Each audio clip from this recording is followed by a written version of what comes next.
Okay, guys, welcome back. We're live on air for another exciting episode of the Money Talk Show with, you guessed it, your favorite financial advisor, Chris Beecher. Now, let's get into this. So, recently there was a young lady on the internet. She's become quite a bit of an internet sensation. Her name is Miss Palomino, and she's a real estate agent and she's formerly a financial advisor. And she said that people are lazy. But the essence of it is not necessarily that people are lazy financially. But she said that in Jamaica right now, if you're a millennial, if you're a Gen Zer, and you are earning less than $480,000 per month, um, you need to just get up and start do some work because you're not doing nothing. No, there are a number of things that one needs to consider. There are some things that she said, and here on the Money Talk Show, we don't beat down anybody, we don't bash anybody, and we do critique on every piece of financial information that can help you. So, guys, 480,000. Let's break that down. She broke that down into a few things.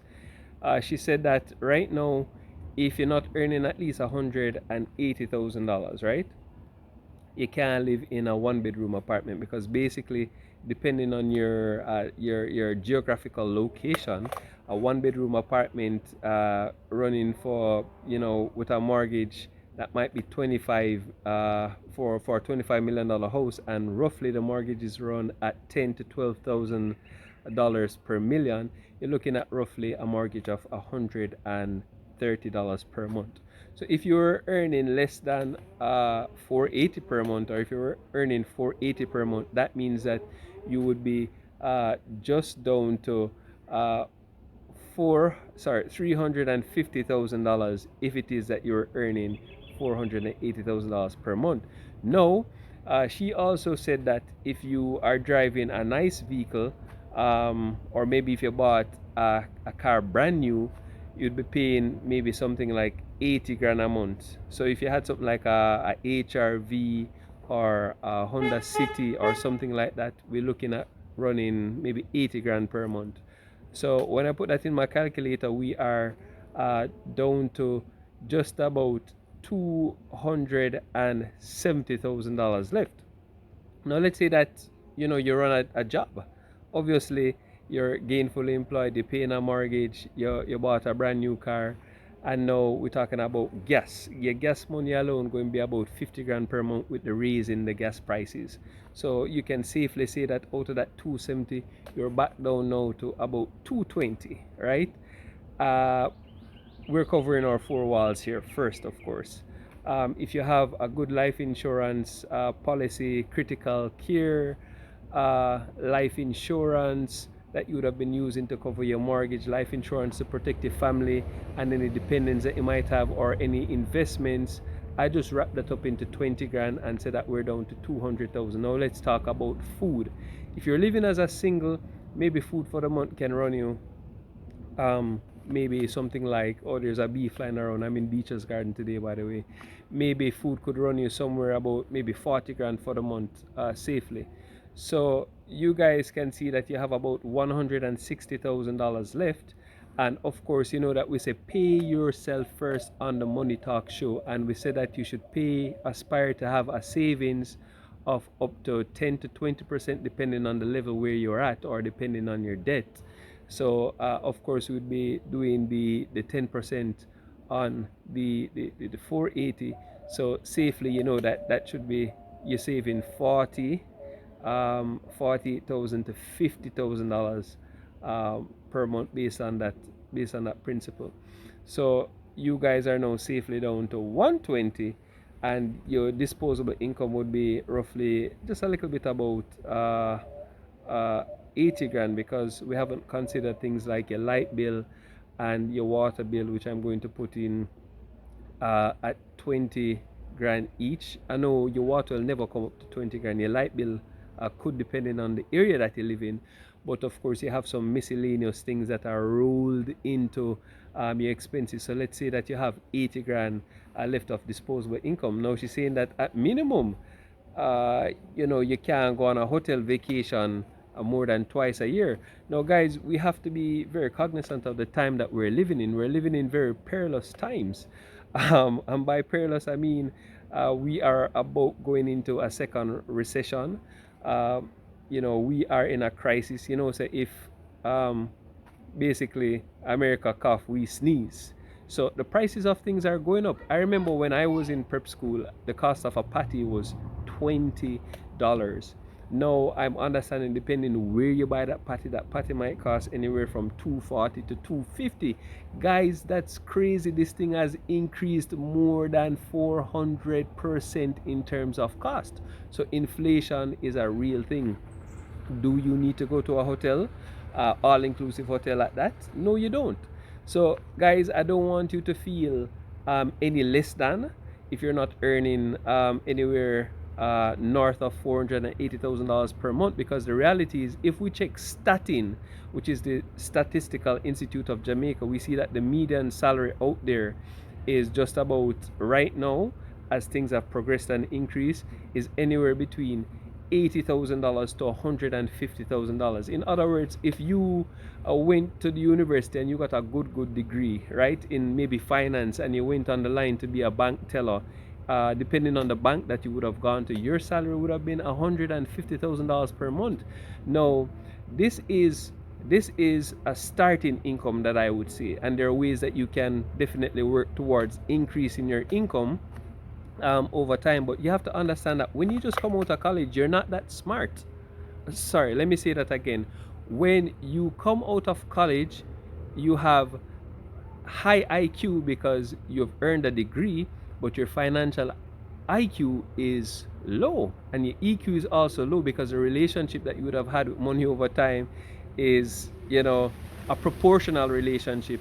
I do a certain amount of time, I get a certain amount of money, and we call that the 9 to 5. So let's say you earn $150,000 per month. She's right. If you're earning $150,000 per month, you can't, especially if you just finished college, there's no way you can buy a house.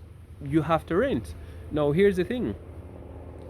In the type of climate that we're living in a microwave kind of society. By microwave, I mean everybody wants to do things instantly. Guys, you have to understand, you just finished college, quite likely you came from humble beginnings, or your parents never had it like that, and you have a student loan, right? Going to hotel is not a priority. Buying a brand new car from the dealership is not a priority. There's nothing wrong if you take the bus. Now, if you match it up, depending on where you live or how much taxi or how much bus you have to take, your bus fare for the month might be 20 grand. If you are earning less than the amount that she says, and nothing is wrong with that, by the way, you have no business talking about wanting to buy a vehicle. You should gracefully figure out what's the best taxi route, or what's the best bus route, or how can I carpool, or can I catch a ride with one of my coworkers. And that's just the reality, and there's absolutely nothing wrong with that, because as we teach you on the Money Talk Show, you are putting away money. So yes, you're not earning that big amount of money. Don't make nobody make you feel any less than, because as my dad always said, it's savings that maketh the man, and easy come easy go.